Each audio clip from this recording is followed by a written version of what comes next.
I'm gonna do it again because I got to break Kevin's new record.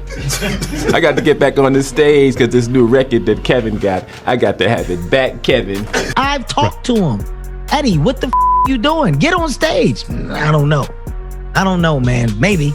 But Jussie Smollett gonna keep lying until you say we don't believe you. I was actually one of those comedians that said, no, I wouldn't wear a dress. There's no way I would wear a dress. And then when proposed with the opportunity of what I felt was funny, I thought, oh, that's funny, I'm gonna do it. It's all about choice. You know, nobody makes you do anything. Right. Nobody says this is what you got to do. This is the only way that you're gonna do it. You can't ignore the Kevin Hart drama. Kevin Hart is straight up comedy royalty right now. One of the biggest names in the game. But lately, his name's been popping in headlines for all the wrong reasons. It seems like every other comedian, especially some of the black comedy legends, has got something to say about him. And let's just say, it's not exactly warm and fuzzy. When comedians start throwing shade at each other, it gets messy. One minute they're hyping you up, the next, they're roasting you with a single line that hits like a truck. Kevin's been looking a little stressed lately, and you can't help but wonder why a mega successful guy like him is sweating a few jokes. Well, buckle up, because things are about to get juicy. Word on the street is Eddie Murphy might be ready to drop some major tea. Rumor has it Kevin's got some skeletons in his closet, and we got a glimpse of that when Katt Williams went off on him earlier this year. Kevin tried to clap back, but you could tell he was rattled. Now, with Eddie and maybe some other comedy OGs stepping up, Kevin could be in for a rough ride. As Katt put it, I don't know what records nobody broke, Kevin, but you ain't it out of the woods yet. Let's break it down. Eddie Murphy, he's the ultimate smooth operator. Always chill, never messy. So if he's calling Kevin out, you know something's up. Feasting go way back, even worked together on Meet Dave, and always showed each other love. But even their history might not save Kevin if Eddie's got something to say. So what's the drama about? Well, for years, people have been whispering that Kevin might have played the Hollywood game a little too well. Like, maybe he got cozy with the big shots, maybe even elbowed some folks out of the way to climb to the top. And some of that talk, it's not just about power moves, it's about some seriously shady stuff. Let's not forget Kevin's own words from back in the day. He was one of those comedians who said, "Nah, I'm not wearing a dress. No way."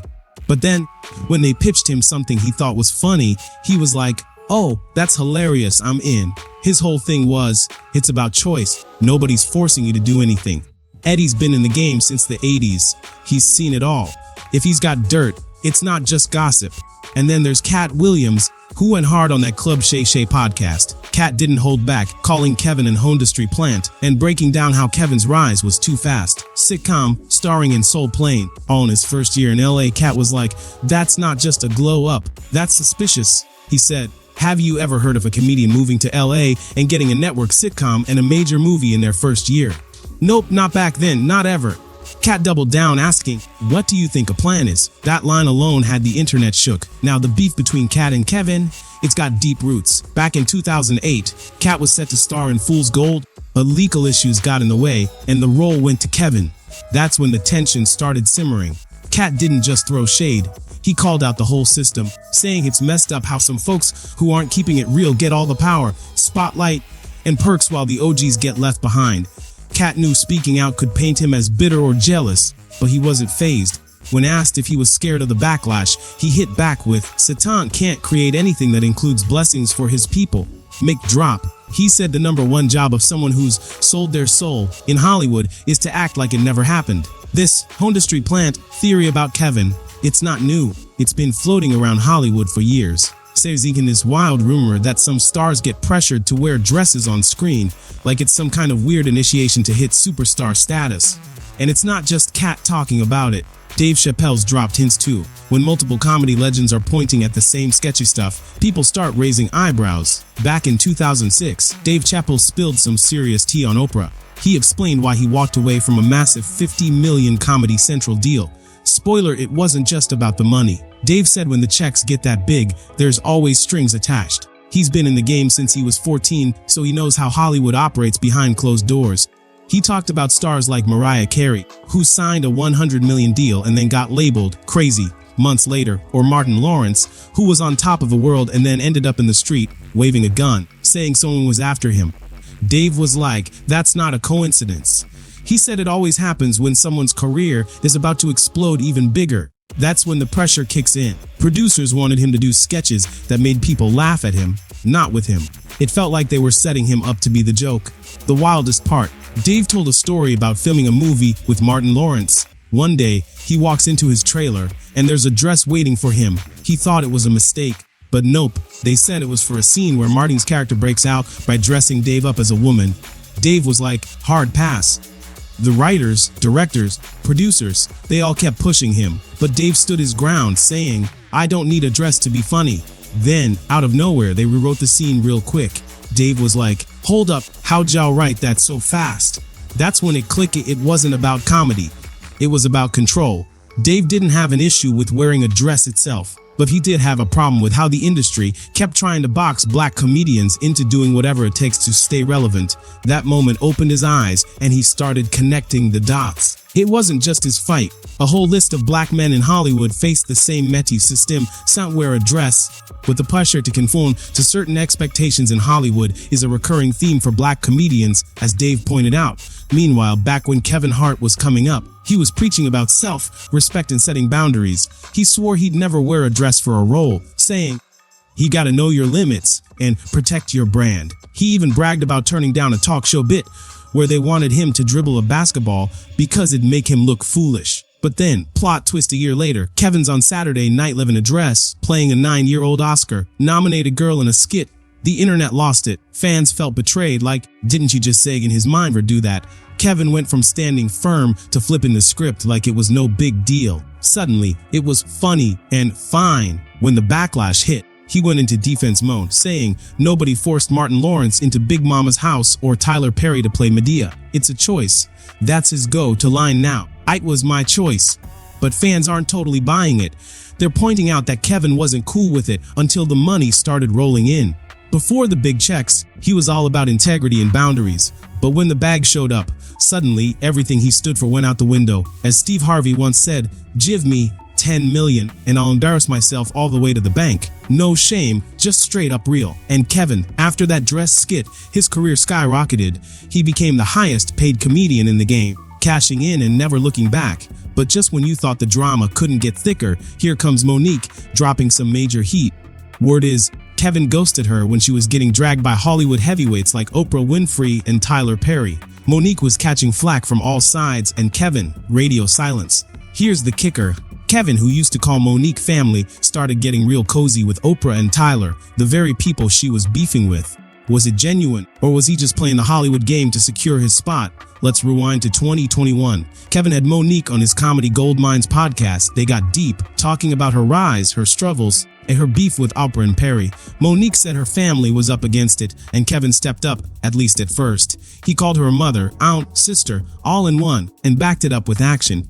Kevin said he didn't really know Oprah, but promised to talk to Tyler Perry. He came back with what sounded like good news. Perry was ready to squash the beef. But was it real, or just Hollywood smoke and mirrors? Kevin played the voice of reason, telling Monique to let go of the drama and focus on the future. He even offered to partner on any project she wanted, saying he'd executive produce it himself. Monique was hyped. Having Kevin Hart's name on a project is a power move. She told her production team at Endemol, and they were thrilled. But then, 2 weeks later, Kevin's manager, Dave Becky, called to say Kevin was backing out. Just like that, the whole thing fell apart. Monique called Kevin for answers, but all she got was a week. We'll talk Tuesday, don't worry. 2 years later, crickets. Kevin never followed through. Fans started putting it together, and some called it what it looked like, fake support. People were like, did Kevin ever really have her back? And then there's the Oprah thing. Kevin once claimed he didn't know her well, but come on. Back in 2019, on Ellen, he talked about how Oprah sent him flowers after his car crash. He joked that those flowers turned his house into a jungle, still thriving years later, saying he even said his family had to eat on the floor to avoid disturbing Oprah's blessed bouquet. But then he turns around and says he doesn't really know her. Something's not adding up. Rumors started swirling that Kevin might have sold out, cozying up to Hollywood's power players like Oprah and Tyler to protect his empire. Helping Monique could have put that at risk. Now, let's get to the root of Monique's beef with Oprah and Tyler. It goes back to 2009 when she starred in Precious, produced by them and directed by Lee Daniels. The drama popped off when they expected her to do a press tour for free. Monique, who got just 50,000 for the whole movie, wasn't having it. She told them, that wasn't in my contract. They tried to sweeten the deal with fancy hotels, but Monique and her husband stood firm. She was like, "I'm doing a talk show, a comedy tour. I've got kids and a husband. I did my part." They agreed to disagree, but next thing she knew, Hollywood branded her as difficult and hard to work with. Then came the third call. They asked, "What's it gonna take to get Monique to France?" Her husband shot back, "Is there a number attached to that?" They hit her with, "We'll never pay for promotion." Monique reminded them she only got 50,000 for Precious and said it was never about the money. She did the film as a favor to a friend. She kept it real, saying, "America gets it. I can't work for free." When the studio refused to pay for her Cannes appearance, she didn't budge. But the headlines flipped the script, painting her as demanding and difficult over a boundary she'd already set. While Monique was fighting that battle, Kevin was dealing with his own storm. Rumors were flying that he cheated on his ex-wife, Torrey Hart, with his now wife, Iniko. Things exploded in 2011 when Torrey filed for divorce. And it wasn't just one slip up. Word is Kevin was out here wilding with multiple women, possibly including Iniko, before they tied the knot. Torrey later opened up, saying she thought they'd be a power couple, but it all came crashing down. The pain wasn't just from the cheating. It was seeing Kevin's face everywhere, on billboards, in movies, on red carpets, while she was left picking up the pieces. And get this, Torrey wasn't just a wife. She was grinding behind the scenes, writing jokes for his stand-up, and helping with movie scripts. But Kevin never gave her credit. Not once. Rumor has it he used her material to build his empire, then spent that money on other women. The ultimate disrespect. Kevin started cracking jokes about his cheating on stage. Imagine helping someone build their career from the ground up, only to become the punchline. Fans were heated.